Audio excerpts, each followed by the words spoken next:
Meu nome é Samuel, eu tenho 25 anos e moro aqui na cidade desde que nasci. Eu tive uma infância normal. Aliás, foi mais normal do que o esperado. A partir do momento em que as crianças começam a entender a fala, já são apresentadas várias lendas locais e outras histórias sobrenaturais vividas pela família. As pessoas não chamariam de lendas, mas é isso que elas são. Apenas boatos, relatos, passados de boca em boca, sem nenhuma confirmação. Eu não tenho problema com isso, afinal nunca vi nada que me fizesse acreditar em fantasmas, monstros e essas coisas. Apesar disso, é senso comum que Inno Hills é uma cidade diferente das outras. Aqui o paranormal é levado tão a sério que até os cientistas parecem alimentar essa ideia de alguma forma. Não porque os moradores são todos burros, e sim porque parece haver algum tipo de vestígio incomum no ar, algo que inquieta todas as pessoas. Nunca conheci um cético sequer nessa cidade, mas tenho certeza que até ele diria que a noite esconde algo sombrio, ou que as madrugadas parecem, de alguma forma, existir fora da realidade. Por conta disso, não me atrevo a desafiar tais lendas, mesmo que pareçam improváveis. Esse senso de que tem algo errado nas ruas mal iluminadas me deixa menos confortável para zombar dos espíritos ou coisa do tipo. Todo mundo que descobre que eu nunca vi nada de anormal, primeiro ri um pouco e depois fica surpreso. Eles se perguntam se eu estou mesmo falando a verdade. Meus avós sempre diziam que era só questão de tempo para que alguma coisa estranha rompesse as leis da física bem na minha frente. E bom, em toda a minha vida, de tudo que eu já vi, a coisa mais incomum que presenciei foi encontrar um cachorro de pé naqueles telefones públicos de noite. O animal me olhou de forma neutra e saiu andando. Apesar do que os boatos dizem, estava escuro e ele devia estar somente curioso. Não acho que esse simples encontro tenha justificado o desespero da minha mãe quando eu contei isso para ela. Nessa noite, ela me contou várias histórias macabras onde os cães da cidade agiam em desacordo com o normal. E, honestamente, nem sei se acreditei ou não.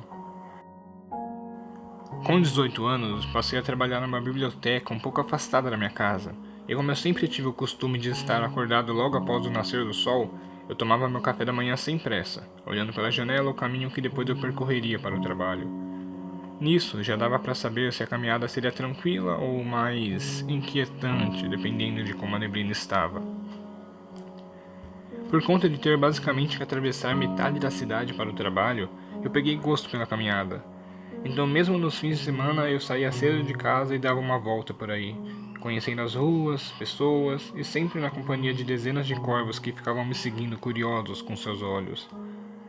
Nunca conheci alguém que não ficava surpreso ao saber que eu não tinha nenhum problema com os tão temidos corvos ou com a névoa cor-de-rosa que surgia sem mais nem menos. Sempre me forcei a ter uma vida saudável, e com o tempo passei a fazer caminhadas mais longas, atravessando trilhas no bosque ou subindo pequenas colinas.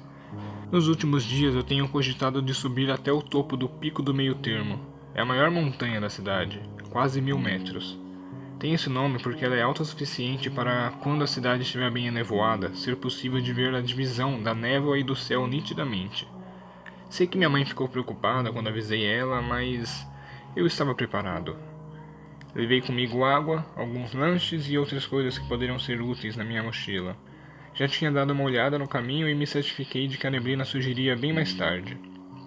Nos primeiros metros, uma fina névoa começou a cobrir o ar, dando aquele leve tom de rosa no céu. Quando eu estava praticamente no topo, já podia ver toda a cidade atrás de mim. O crepúsculo já estava num nível em que a luz do sol não passava de meros raios isolados no céu, mas ainda ficaria claro por um tempo. Pensei naquele momento que só teria que usar minha lanterna na volta. Notei como ali era tão mais frio que na cidade. Por sorte, eu tinha levado um moletom. Também achei incrível como a floresta podia ser tão confusa nos lugares onde poucas pessoas passaram. Apesar de ser um local ocasionalmente visitado, me senti desbravando uma nova região da floresta que nunca viu um machado sequer. A visão lá de cima, quase no topo, era surpreendente. A cidade parecia brilhar, não por conta das luzes acesas, mas de alguma forma o nevoeiro que estava subindo parecia ter um tom luminescente de rosa. Nunca tinha visto a cidade daquele jeito. Não, nunca tinha reparado que essa névoa tem propriedades visuais tão bonitas. Talvez seja por isso que a cidade nunca está realmente num breu.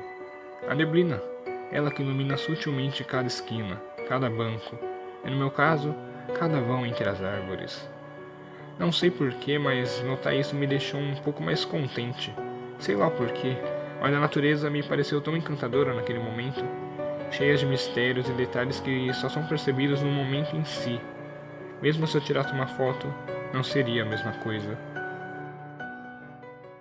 Bom, finalmente tinha chegado no topo. E a neblina tinha subido rapidamente também.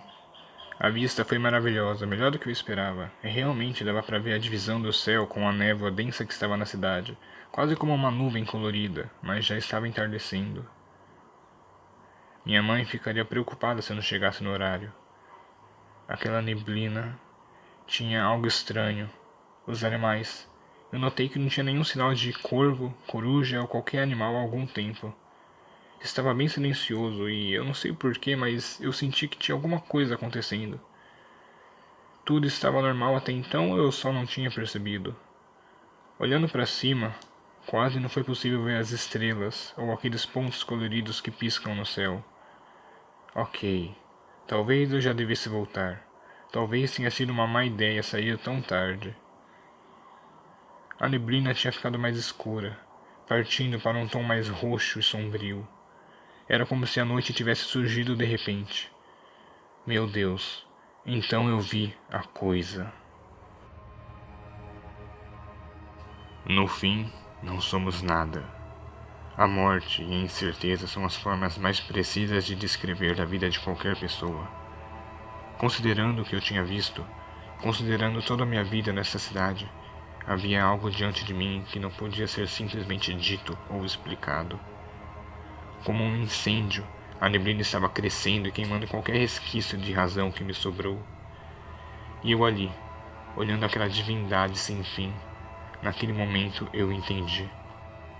A complexidade de certas coisas que jamais alcançaremos faz com que toda a nossa realidade seja tão sem valor se comparada que nem faz sentido chamá-la de real. A nossa mente não pode suportar o quão pequeno nós somos. Eu já ouvi de lendas antigas que aquilo que eu estava vendo era uma entidade chamada de Infinity God, o Deus infinito. Mas não importa. Nomes não servem de nada perante algo tão imensamente maior do que infinito.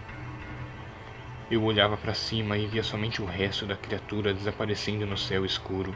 Mesmo assim, eu sentia que se eu pudesse ver, seria instintivo dizer que não há um fim. Meus olhos tentavam acompanhar o tamanho, mas era inútil. Meu cérebro não processava. Quase entorpecido, eu consegui sentir todo o ambiente me sufocando de uma maneira hostil. Aquele ar roxo e pesado me fazia parecer estar debaixo d'água. Não seria medo a palavra certa, mas algum tipo de perplexidade melancólica.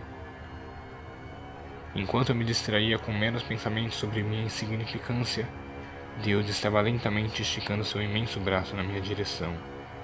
Quilômetros acima das nuvens. Sem nenhum esforço, a entidade continuava aproximando sua mão de mim. Eu estava completamente inerte, sem saber o que fazer, apenas esperando a vontade de Deus se manifestar.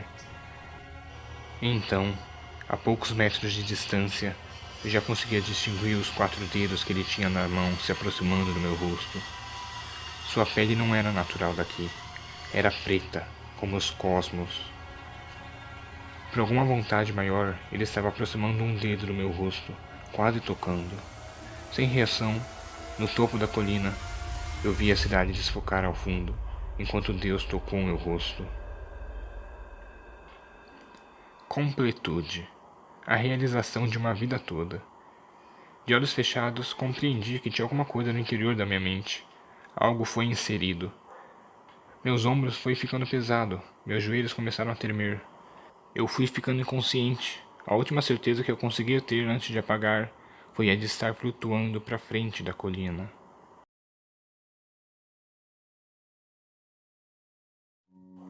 E esse foi o relato enviado por Samuel Pinheiro, no dia 6 de abril. Eu me lembro mais ou menos que nesse dia em questão, no caso à noite, tinha até rolado um aviso na TV pra gente ficar em casa porque o nevoeiro estava muito extremo, mas durou pouco tempo.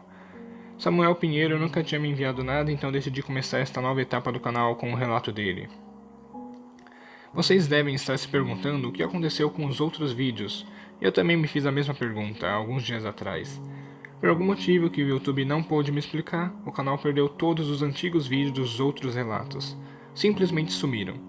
Sobraram as minhas músicas, mas os relatos em si, que era o foco do canal, desapareceram. Eu fui rever o histórico para ver se tinha alguma coisa lá, mas também foi em vão. Eu achei estranho que os envelopes antigos que eu tinha aberto para ler aqui também deixaram de existir. E eu os deixava numa caixa específica que ficava embaixo da cama, mas adivinha, a caixa junto com os relatos não estavam mais lá. Alguma coisa aconteceu, eu imagino. A cidade de No Hills mais uma vez mostrando que tem controle sobre nós. Vocês podem continuar achando que não é nada disso, mas louco eu garanto que eu não sou. Talvez tenha alguma coisa a ver com o último vídeo que eu tinha postado sobre os corvos, mas né, nunca saberei. Ou, se um dia de repente eu descobrir, talvez eu também desapareça. É meio desanimador, mas eu vou continuar a ler os relatos antigos que ainda estão aqui. E como eu sempre digo, se quiserem me contar algo bizarro ou inexplicável que aconteceu com vocês, é só me escrever uma carta e mandar no meu correio. Até breve, queridos ouvintes.